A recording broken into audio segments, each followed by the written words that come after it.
Man, it is wet. This is a bit shit. And also I'm getting blinded again. Nevertheless, we shall sit. My arse is now wet. That's not fun. So yeah, let's talk about nihilism and Nietzsche, I guess. A bit. So, if there's no inherent meaning in life, is suicide the answer? If you're creating your own meaning in life, are you providing yourself with an illusion, a chimera that you're chasing? Are you being self-deceiving? And in the end, is it overall a lie? And people who did, let's say, sink into nihilism, can they laugh at you because you died an overall meaningless life, but you persuaded yourself that was meaningful? Is religion a lie? Is religion, well, that's not, let's phrase it better. Is religion inherently bad because it's given us this guise to provide ourselves with? It's given us a false god to obey?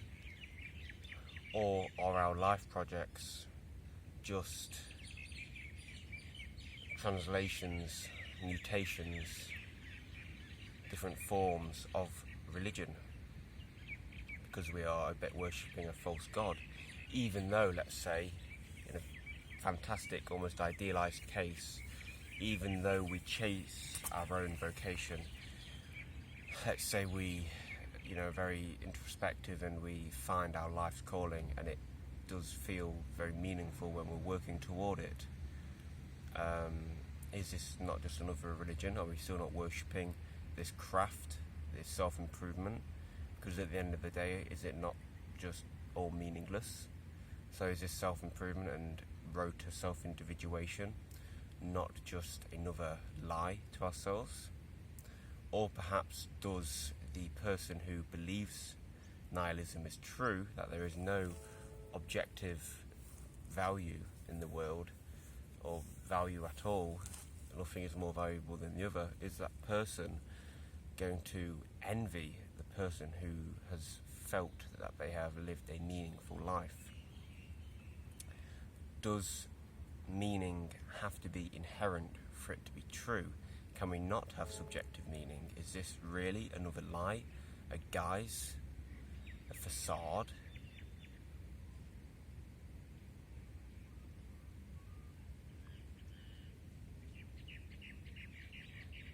The people who do worship Christ and Allah and whatnot,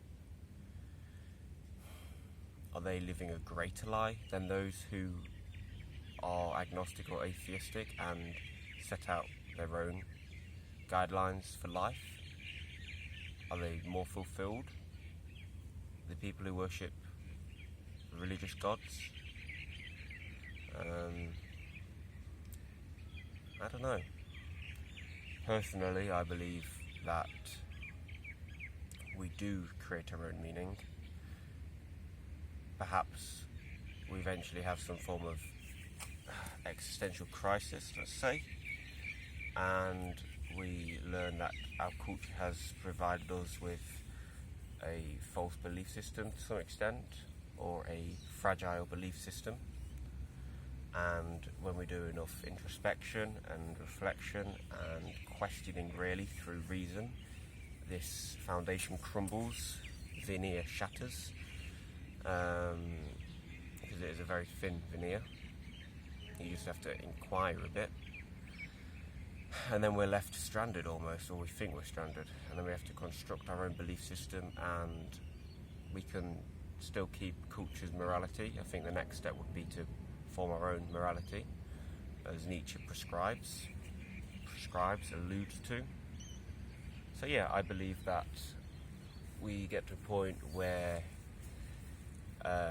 wherein we have to construct our own meaning, because we realise there is no latent meaning. We are not born with a calling which we must simply discover.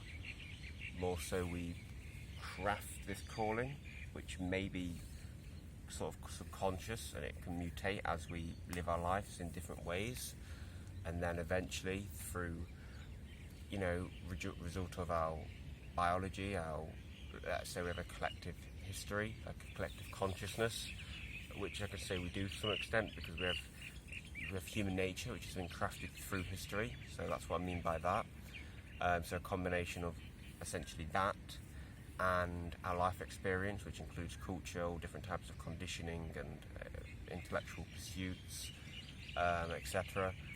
And then we find something which can develop as it goes. So yeah, we detach ourselves from the idea that we have an inherent meaning, and we face the almost vacuous, or seemingly vacuous void of you must create your own meaning, because there is nothing there for you to just grasp and prescribe yourself, And I don't think it's inherently bad that a lot of people just have their meanings prescribed to them, because otherwise there'd be probably a lot of suicide and fucking despair, and people would just run even more headfirst into hedonism and malicious activities, malevolent activities, robbing, murder, etc., because they think that is the way to get meaning, because it's seemingly bad, or gives them a rush, or kicks some emotional high, some bout of instant gratification, no matter how twisted the form. Yeah, that's what I believe. And it can be difficult to chase your own meaning, etc., because it's all a lot of delayed gratification, because it's work. If I took the example, let's say, of like Heidegger, and I believe he felt that meaning can be found in everyday life just by looking at things more clearly and really seeing the thing in itself, which is a Kantian term, but I don't know if that's right to apply that here, but yeah, if you just scrutinise something, you really look closely, you can find meaning in pretty much everything if you just look hard enough. Kind of a lot of presence, I guess Eckhart Tolle's fucking taken that and just made it, diluted it, and just fed it to the masses. But yeah, I don't believe that he had a meaningless life just because he looked at everything and found meaning. Let's say he did, found meaning in pretty much everything around him and had his life task. He may be deceiving himself if you believe that meaning has to be inherent, lest it be a guise and just horse shit. But that's just seems to be what people think when they say, "Oh, is life meaningful?" They assume that you're talking about like some latent, inherent meaning, which the universe has provided you, and you just need to discover. I'd say that's a bit of a, skewed assumption, because I think that's always going to lead to the answer that no, life is meaningless. If you look at it from a different perspective, and from an existentialist perspective, and see that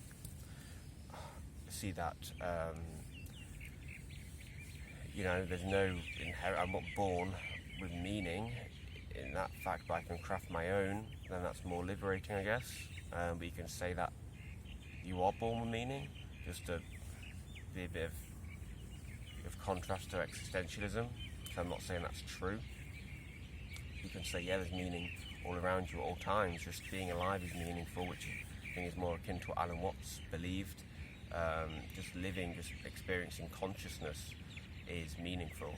So yeah, I think if you're going to tread into nihilism, then that's fine, but you need to widen your perspective and understand that meaning doesn't just have to be inherent. That's my rant of today. If you've got anything else to talk about, yesterday I had a productive day. I did this, which is the first time I woke up at 5 in about a year or so. No, that's a lie. In a long time, it's the first time I've woken up at 5. Same with today. And then I read 170 pages yesterday of When Nietzsche Wept, which is so far a very good book. I did a decent amount of programming, which was good. I ate well. I went on a walk, did shopping a bit of, and watched a movie called Francis Ha. Wong He. which was a decent film, quite anxiety producing because the characters were so fucking awkward and cringeworthy, but they were well acted because they produced that effect, not because they were shit actors, were they cringeworthy.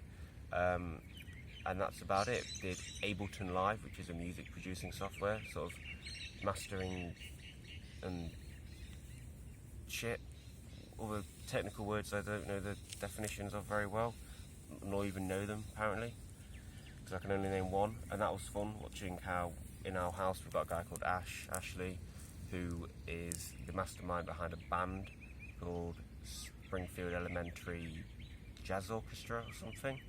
They're on Spotify, and yeah, he made all the songs and just orchestrates the fucking entire band.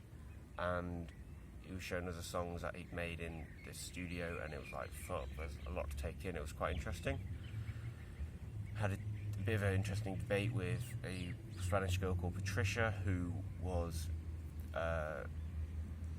with the idea that it's just as weird for a 42-year-old guy to get with a 21-year-old girl as it is a 42-year-old girl to get with a 21-year-old guy. And me and Nico were saying no, and then we're explaining, like, trying to explain the biological sides of it, like what men find attractive in women and why that's more attractive when they're young, and almost vice versa, up until the point, obviously, you know, what guys are basically more in the peaks, in the prime, when they're like in the mid-30s, women when they're like in the young 20s, in terms of like biological attraction. I'd say, generally speaking, that's what I believe. I could probably scrutinise that a bit more because I haven't really questioned that belief in a while, but generally that sounds pretty solid. And she was just like, no, and then she eventually just went, no, equality. She didn't say feminism, but it was like, no, equality, feminism, you're wrong. And then she got up and left.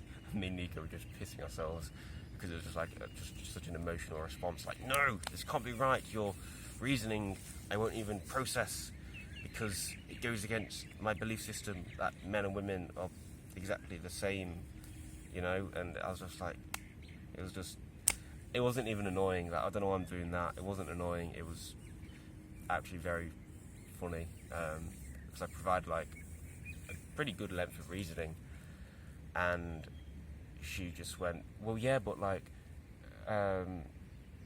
women do that. I was like, well, yeah, we're not focusing on the exceptions to the norm. We're looking at the general. So I'm not saying it's impossible for a 42-year-old woman to get with a 21-year-old guy, but it's a bit more generally strange and a bit more anomalous than the opposite scenario of a 42-year-old guy getting with a 21-year-old girl. So yeah, very interesting conversation. Today's plan is to go back, read and eat, probably finish When Nietzsche Wept. I'd like to get my ass doing a bit more programming. Me and Nico decided yesterday we'd pursue this project that he's had for an app, which would be a great Rails project, Ruby on Rails project. And also Antonio, the guy about the job, messaged me after 3 or 4 days of radio silence, just saying, Luke, great to hear from you. And I was after my third message, like, you know, space between the 4 days. And he's like, when can I call you? So hopefully I've got a call with him today. Hopefully I'll get a job with that. That'd be interesting if I could get a job, like remotely in software dev. That'd be damn okay. And that's it. It's beginning to get light-ish. I'm gonna have a nice walk back. Continue listening to this podcast. The genealogy of morality, and au revoir.